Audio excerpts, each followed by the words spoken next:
Assalamualaikum warahmatullahi wabarakatuh. Gimana kabarnya teman-teman semuanya? Berjumpa lagi di video saya Hanggari Desi Rufaidah.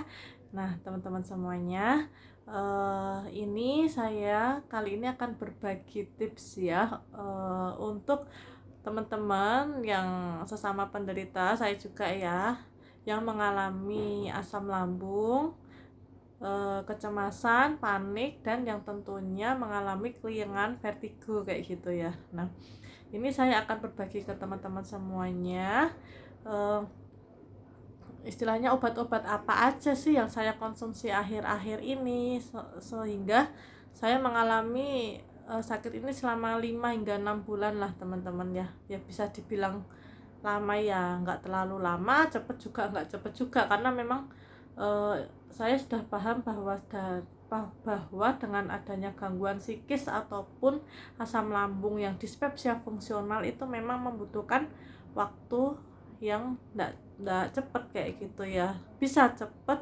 tetapi itu tergantung dari pemikiran kita sendiri dan bagaimana cara kita berikhtiar, dan tentunya atas izin Allah yang memberikan kesembuhan kepada kita semua kayak gitu ya.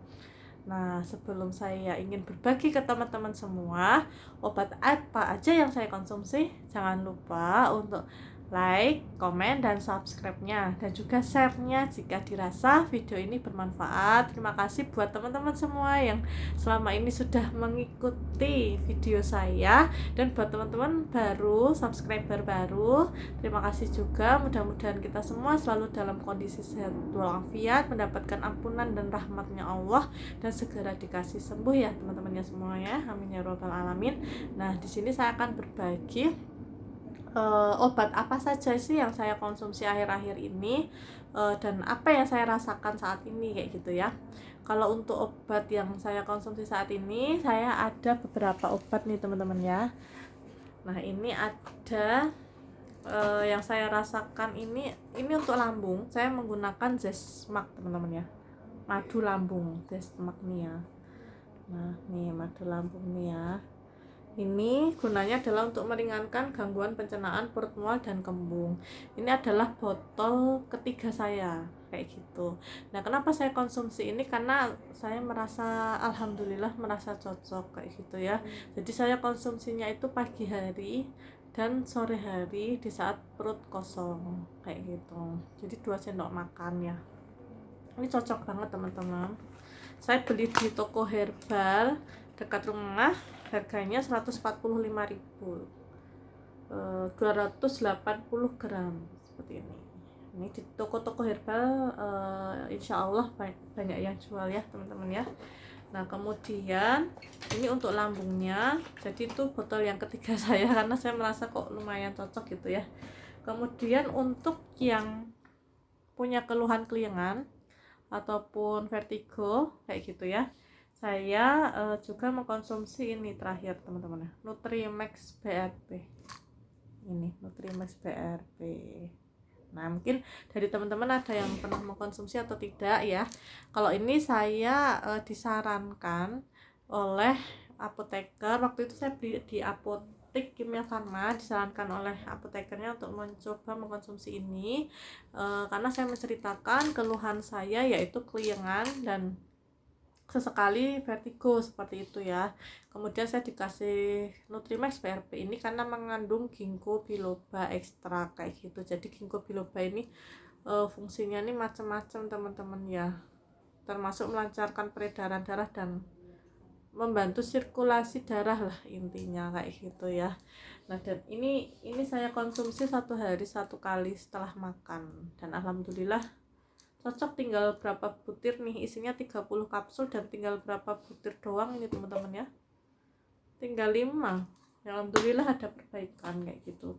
Jadi itu yang saya konsumsi akhir-akhir ini dengan keluhan yang saya rasakan saat ini, yaitu keliengan dan vertigo yang kemarin ini ya, yang asam lambung yang kedua kalinya kayak gitu ya. Kalau asam lambung yang pertama dulu kan saya lebih ke GERD ya. Mungkin teman-teman yang belum menonton video saya bisa tonton di video-video saya yang di awal-awal kayak gitu, apa saja yang saya rasakan.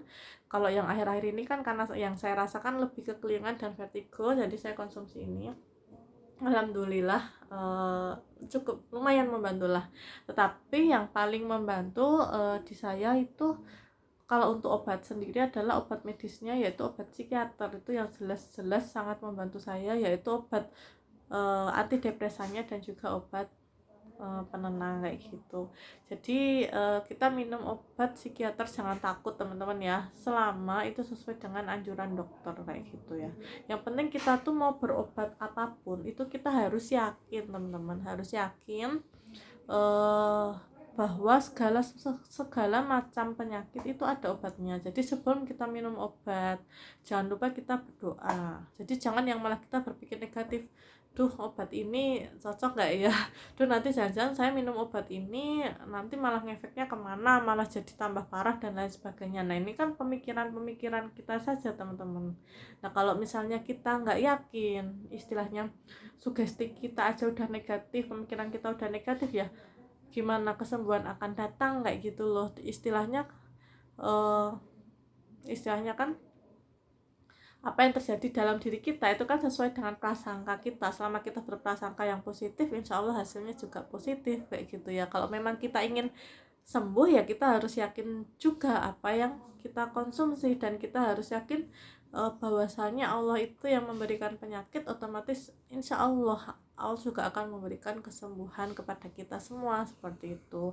Namun kesembuhannya melalui mana, nah ini kita semua nggak ada yang tahu teman-teman, yang tahu hanya Allah kayak gitu ya. Jadi kalau teman-teman tanya kepada kita teman-teman ngeluh, saya mau konsumsi ini boleh ndak ya, saya mau konsumsi obat ini cocok ndak ya, itu setiap orang beda-beda ya. Sekali lagi, tiap orang beda-beda teman-teman.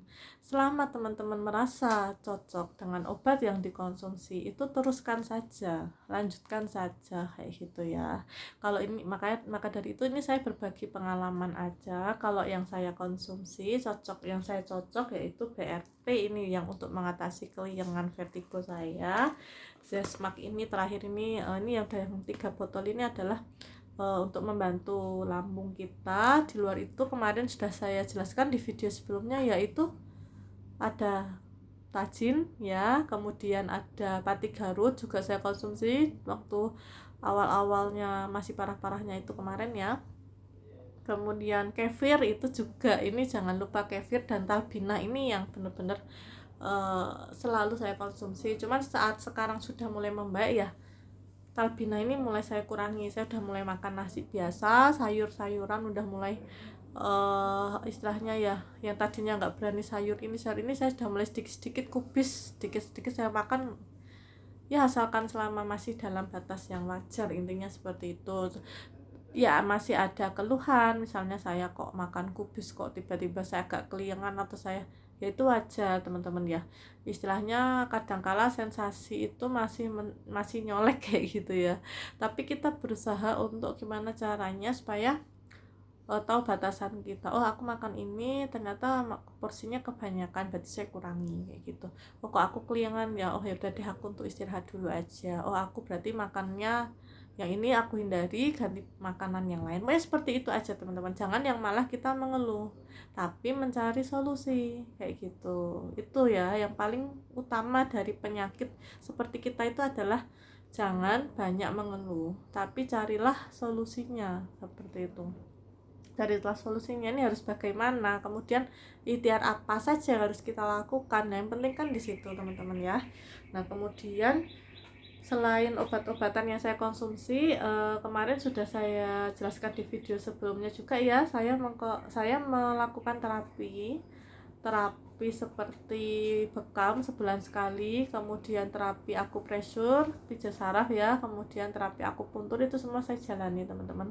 Itu saya jalani sebelum bulan Ramadan. Nah setelah Ramadan hingga sekarang saya belum melakukan terapi apa-apa kayak gitu, karena memang saya mindset saya yakin bahwa Ramadan ini insya Allah Allah itu tuh akan memberikan kesembuhan melalui ini selama kita ikhlas dalam menjalankan ibadah Ramadan, selama kita banyak melakukan ketaatan pada Allah, insya Allah kayak gitu ya teman-teman. Yang mudah-mudahan Allah kasih solusi, mudah-mudahan Allah kasih jalan keluarnya, mudah-mudahan Allah kasih kesembuhan pada kita semua kayak gitu. Yang penting kita berpikir positif, kita harus yakin kepada Allah bahwasannya setiap penyakit itu ada obatnya kayak gitu ya. Jadi jangan banyak mengeluh ya teman-teman ya. Kalau selama kita banyak mengeluh ya kita itu sama aja kita berprasangka negatif sama Allah kayak gitu loh. Kita sama aja kayak kurang bersyukur pada nikmat Allah di sana. Itu apa ya, nikmat Allah kepada kita yang sudah diberikan kepada kita selama ini tuh banyak, tapi kita jadi nggak fokus akan nikmat tersebut karena dikasih ujian sakit kita udah ngeluh-ngeluh, pikiran kita udah ke situ aja, serasa hidup kita nggak bahagia kayak gitu ya. Nah, jangan seperti itu teman-teman ya. Jujur aja ya, saya sebagai psikolog, bahkan mungkin teman-teman psikolog lain ataupun psikiater dan lain sebagainya ya, dokter dan lain sebagainya, itu kita itu kalau mendapatkan keluhan-keluhan dari pasien-pasien dan keluhannya ini itu aja, itu tuh rasanya kayak yang ini lagi nih, sampai hafal gitu ya kayaknya, waduh ngeluhnya begini lagi nih, begitu lagi nih kayak gitu. Jadi lama-lama kayak yang ya udah sih, udah tahu polanya gitu ya, dalam artian ya yang penting kita tahu dulu polanya teman-teman ya, polanya apa. Nah, kecuali kalau teman-teman ini kalau yang ingin konsul ke psikolog misalnya, bisa konsul ke saya ya, itu punya problem yang mungkin belum terselesaikan kayak gitu ya, misalnya punya masalah dengan dalam rumah tangganya atau apapun tuh, karena yang namanya penyakit itu sumbernya adalah masalah yang kita hadapi teman-teman ya, entah masalah di pekerjaan, entah masalah di finansial, entah masalah dalam rumah tangga, entah masalah apapun itu yang tanpa kita sadari itu yang menyebabkan sumber penyakit kita, entah penyakit fisik atau penyakit psikis yang terjadi kayak gitu ya, itu semua dari masalah. Nah, kalau kalian teman-teman konsul ke psikolog, insya Allah nanti kita akan membantu mengatasi akar masalahnya dulu kayak gitu ya. Kalau akar masalahnya sudah selesai, emosi negatifnya sudah selesai itu ya, insya Allah keluhan-keluhan fisik dan keluhan psikis tuh nanti lama-lama akan berkurang kok teman-teman kayak gitu ya. Dan tentunya atas izin Allah, sekali lagi atas izin Allah dan komitmen teman-teman atau hubungan teman-teman kepada dengan Allah itu gimana kayak gitu. Kita sebagai tenaga kesehatan, kita sebagai psikolog itu hanya membantu teman-teman kayak gitu ya. Kembali lagi ke teman-teman sendiri, teman-teman sendiri niatnya untuk sembuh bagaimana kan gitu ya, seperti itu. Nah, mungkin bisa sedikit bisa memberikan manfaat mudah-mudahan untuk kita semua dan tentunya untuk saya pribadi juga ya teman-teman ya. Mudah-mudahan istilahnya kita semua lekas diberikan kesembuhan. Kalau sensasi anxiety atau keluhan-keluhan asam lambung kita sedikit sesekali nyolek nggak apa-apa, hal yang wajar. Yang penting kita paham, kita ketahui dulu ini karena apa kayak gitu, terus kita cari solusinya bagaimana kayak gitu. Yang penting jangan mengeluh. Semakin kita mengeluh, yang dikhawatirkan keluhan itu semakin akan terasa dan akan memperparah atau memperberat kondisi kita, seperti itu yang dikhawatirkan, seperti itu. Nauzubillah min zalik, jangan sampai ya, jangan sampai mengeluh teman-teman ya. Nah, mungkin sekian dulu yang bisa saya sampaikan. Terima kasih, mudah-mudahan bisa memberikan manfaat untuk teman-teman semuanya. Wassalamualaikum warahmatullahi wabarakatuh. Mohon maaf jika ada salah-salah kata. Salam sehat jiwa dan raga.